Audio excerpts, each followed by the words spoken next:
A pleasant day to all of you. I have the honor to present to all of you the top 10 climate-induced risks that were prioritized by the members of the National Panel of Technical Experts of the Climate Change Commission of the Philippines. The Climate Change Commission of the Philippines, under the leadership of Secretary Carlos Dominguez III of the Department of Finance, has decided to focus the mandate, energies, and human resources of the Climate Change Commission to undertaking ground-based programs on climate change adaptation and mitigation. We aim to utilize the vast amount of scientific knowledge on climate change that were earlier gathered by the previous members of the National Panel of Technical Experts. The officials of the Climate Change Commission and the present members of the National Panel of Technical Experts, who are based from different political and geographical regions of the Philippines with different academic background and professional experiences, will collaborate with the officials of local government units and representatives of different civic organizations who join hands in undertaking practical and locally specific climate change mitigation and adaptation actions that are designed to reduce the risks that are associated with disasters that are brought about by the impacts of climate change processes. The Climate Change Commission issued resolution number 2019 or 2019-001, adopting a national climate risk management framework to underpin the Philippines' climate change adaptation and loss and damage management work. Among the important planning undertakings is towards the formulation of our national adaptation plan, with the top 10 climate change-induced risks as the central framework of NAP. These climate-induced risks were prioritized by the present members of the National Panel of Technical Experts to be the starting points of strengthening the climate change adaptation and mitigation programs that they will undertake in the next 2 years, based from their academic specialization, professional leaning, and in recognition of the strengths and weaknesses of their would-be partners at the different levels of policymaking and program implementation at the local, provincial, regional, and national level. The current members of the National Panel of Technical Experts are from 16 different knowledge centers of the country. They are from Ilocos Norte, different cities in Metro Manila, the Calabar Zone region, the Visayas, and Mindanao. Their expertise ranges from agricultural and environmental engineering, chemistry, human ecology, geography, marine biology, oceanography, environmental economics, fisheries and coastal ecosystem management, mangrove reforestation, landscape restoration, disaster risk management and hazard studies, geographic information systems and ecosystem mapping, food security and resiliency, inclusive and sustainable tourism, gender studies, and public health. The members of the National Panel of Technical Experts officially launched to the press the following top 10 risks that will be prioritized by the 16 panel members as they undertake programs at the different decision-making levels in various regions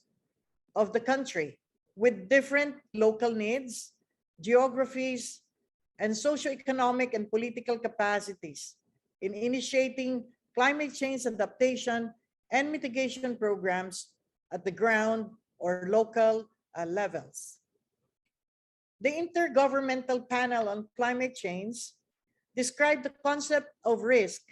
as the potential for adverse consequences for human or ecological systems, recognizing the diversity of values and objectives associated with such systems. It could either be in the context of climate change impacts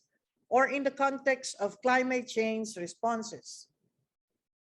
In the context of climate change impacts, risks result from dynamic interactions between climate-related hazards with the exposure and vulnerability of the affected human or ecological systems to the hazards. In the context of climate change responses, risks result from the potential for such responses not achieving the intended objectives or from potential trade-offs with or negative side effects on other societal objectives, such as the Sustainable Development Goals. As indicated earlier, these 10 climate-induced risks were prioritized by the current NPTE members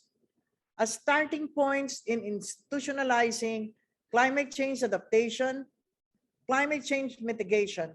and disaster risk reduction and management at different government implementation levels, which are the barangay, municipality, city, provincial, regional, and national scales. In partnership and collaboration with government officials, community leaders, business partners, and in cooperation with the state universities and colleges and local universities and colleges in different parts of the country. The NPTE members will join hands with different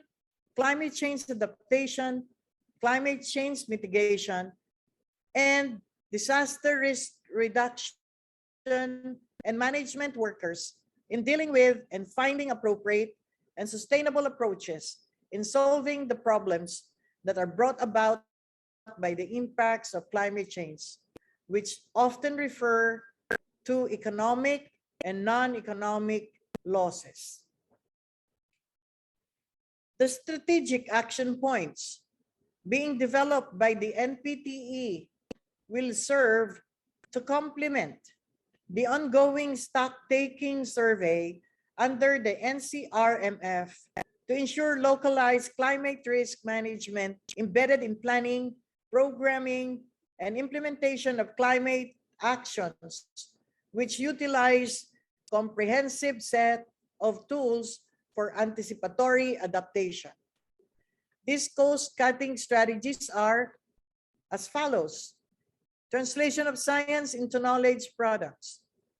application of gender, culture, indigenous perspectives, and intersectionality, integration of climate indicators, forest landscape restoration, setting up and integrating monitoring systems.